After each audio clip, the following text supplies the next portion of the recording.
Summary of the Ego and the ID by Sigmund Freud. Sigmund Freud's The Ego and the ID is a seminal work in the field of psychoanalysis, delving into the fundamental structures of the human psyche and their dynamic interplay. Published in 1923, this text builds upon Freud's earlier theories of the unconscious mind, introducing new concepts and refining existing ones to provide a comprehensive framework for understanding human behavior and mental processes. The book is divided into 5 chapters, each exploring different aspects of the psyche and its functioning. In the opening chapter, Freud introduces the concept of the ID, the ego, and the superego, the 3 psychic agencies that constitute the human personality. He describes the ID as the primal, instinctual part of the psyche, operating on the pleasure principle and seeking immediate gratification of desires. In contrast, the ego represents the rational, conscious aspect of the psyche, mediating between the demands of the ID, the constraints of reality, and the moral dictates of the superego. The superego, Freud explains, develops through the internalization of societal norms and moral values, serving as the internalized voice of conscience. Freud goes on to explore the dynamic interactions between these psychic agencies, highlighting the ego's role in managing conflicts between instinctual drives and external demands. He introduces the concept of defense mechanisms, such as repression, denial, and projection, which the ego employs to cope with internal and external sources of anxiety.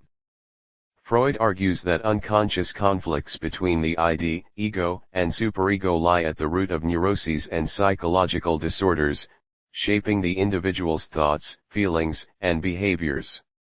In subsequent chapters, Freud delves deeper into the nature of the unconscious mind, discussing the mechanisms of repression and the significance of dreams in revealing unconscious desires and conflicts. He explores the role of sexuality in the development of personality, emphasizing the formative influence of childhood experiences, particularly those related to the Oedipus complex and the resolution of sexual desires towards parents. Freud also examines the concept of narcissism and its implications for the formation of the ego. He suggests that narcissism, or self-love, is a normal developmental stage that precedes the formation of object relations, wherein the individual develops attachments to external objects.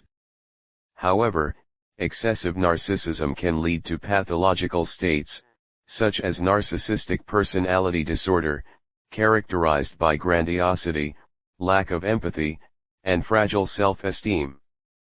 Throughout the text, Freud draws on clinical case studies, literary examples, and anthropological observations to illustrate his theories and concepts.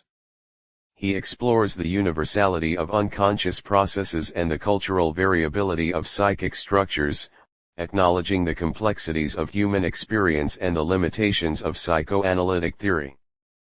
In conclusion, The Ego and the ID offers a rich and nuanced exploration of the fundamental structures of the human psyche and their intricate dynamics.